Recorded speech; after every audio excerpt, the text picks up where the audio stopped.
2018-19 madam 2018-19లో 1800 UG courses కి 1880 కోట్లు బకాయిలు పెట్టారు మేడం. ఫుల్ గా 2018-19 సంవత్సరానికి ఒక్క రూపాయి కూడా ఫీజు రియంబర్స్మెంట్ ఇవ్వకపోతే జగన్మోహన్ రెడ్డి గారు 2018-19 ఈ రెండింటికి కలిపి 4200 కోట్లు ఒకటే రోజు మేడం. అది 28/4/2020 ఒకటే రోజు 4200 కోట్లు విడుదల చేస్తున్నారా లేదా అన్నది ఒక మాట చెప్పారండి మేడం. ఫుల్ గా వాళ్ళు పెట్టినటువంటి 1 year ఫుల్ ఫీజు రియంబర్స్మెంట్ ని ఆయన ఒకటే రోజు పే చేశారు. అదేవిధంగా ఆ రోజు నుంచి కూడా ఆయన తీసుకున్నటువంటి స్టాండ్ ఏంటంటే ఇట్లా బకాయిలు పెట్టకూడదు అంటే మామూలుగా జూలైలో అడ్మిషన్స్ అయిపోతాయి మేడం. ఈ ఫీజు రియంబర్స్మెంట్కి అప్లై చేయడానికి డిసెంబర్ దాకా పడుతుంది. డిసెంబర్ నుంచి అయిపోయిన తర్వాత మార్చి, అదేవిధంగా మే, ఆగస్ట్, నవంబర్ ఈ 4 నెలల్లో క్రమం తప్పకుండా 4 సంవత్సరాల నుంచి ప్రతి 3 నెలలకు ఒకసారి ఈ 4 months లో ఫీజు రియంబర్స్మెంట్ పే చేస్తా వస్తా ఉన్నారు మేడం. అందులో భాగంగా 2024 మార్చి దాకా కూడా 100% సంవత్సరానికి 4 సార్లు క్రమం తప్పకుండా పే చేస్తున్నారు. ఇకపోతే 2024 మే, ఆగస్టు, నవంబర్ ఈ 3 నెలలకు సంబంధించి అప్పుడు ప్రభుత్వం మారిపోయింది. అంటే ఎలక్షన్ కోడ్ రావడం కానీ ప్రభుత్వం మారింది. ఆ 3 బకాయిలు ఉన్నాయి. ఈ సంవత్సరంకి సంబంధించి 4 quarters ఇవ్వాల్సి ఉంటే అందులో 1 quarter మాత్రమే ఈ ప్రభుత్వం కూడా ఇచ్చింది. అంటే లాస్ట్ గవర్నమెంటే కనుక కంటిన్యూ అయ్యి ఉంటే 2024 మేలో 1, ఆగస్టులో 1, నవంబర్లో 1 ఆ 3 quarters పే చేసేసి ఉండేవాళ్ళు. ఆ 3 quarters పోయింది. ఈ సంవత్సరంకి వచ్చేటప్పటికి 1 quarter పే చేయడం వల్ల టోటల్ గా ఇప్పుడు 6 quarters పెండింగ్ పడి విద్యా సంవత్సరం ఎప్పుడు కూడా అంటే అంతకుముందు ప్రభుత్వాలు కానీ ఈ ప్రభుత్వం ఎప్పుడు కూడా ఇంత పెండింగ్ అన్నది లేదు. ఇక రెండో పాయింట్కి వచ్చేటప్పుడు వసతి దీవెనికి అరాకొర నిధులు గత ప్రభుత్వం కేటాయించిందని మంత్రి గారు అన్నారు మేడం. నేనేం చెప్తానంటే వసతి దీవెన ప్రారంభించిందే జగన్మోహన్ రెడ్డి గారు. ఆయన ఒక విధి విధానాలు తీసుకొని ఎవ్రీ ఇయర్ 1000 crores రిలీజ్ చేశారు. దాంట్లో అంతకుముందు అసలు వసతి దీవెన లేదు. జగన్మోహన్ రెడ్డి గారే ప్రవేశపెట్టారు. ఎవ్రీ ఇయర్ మేడం నేను మీకు రికార్డ్స్ ఇస్తాను.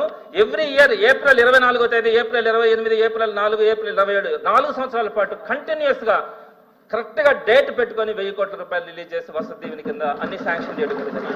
అయితే లాస్ట్ ఏప్రిల్ ఎలక్షన్ కోడ్ వల్ల రిలీజ్ కాల, ఇప్పుడు ఏప్రిల్ వచ్చేసింది. 2 వసతి దీవెనలు అంటే వాళ్ళు ఏ పేరైనా పెట్టుకొని మేడం అది పెండింగ్స్ ఉన్నాయి. కాబట్టి ఇక్కడ నేనేమంటానంటే సార్ ఆయన మంత్రి గారు ఎప్పుడు కూడా ఆరోపణ చేస్తున్నారు మేడం. ఆయన అధికారంలో ఉన్నారు. మేమేమంటామంటే మీరు మంచి మనసు చేసుకోండి మేడం. ఈ రోజు పిల్లలు 6.5 లక్షల మంది బాధలు పడుతున్నారు మేడం. మంచి మనసు చేసుకొని వాళ్ళని ఫీజు రియంబర్స్మెంట్ గా ఇవ్వకపోతే ఆ పిల్లలు సర్టిఫికేట్స్ లేక ఉన్నత చదువులు లేకుండా ఇబ్బంది పడేదానికి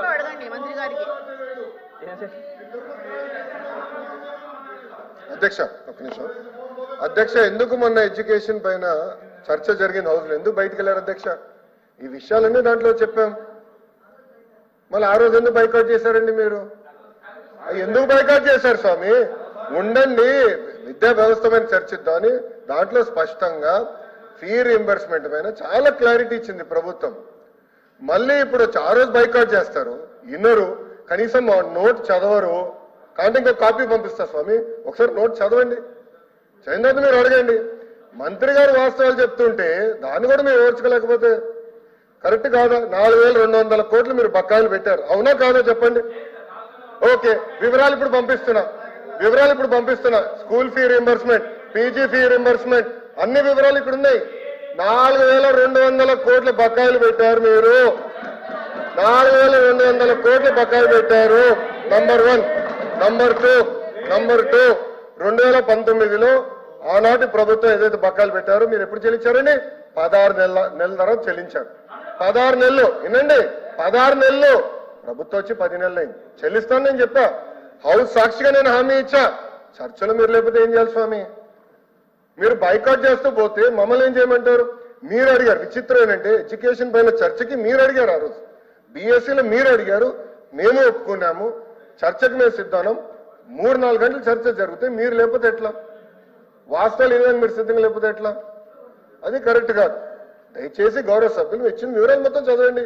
మంత్రి గారికి క్లీన్గా సమాధానం చెప్తారు. Thank you.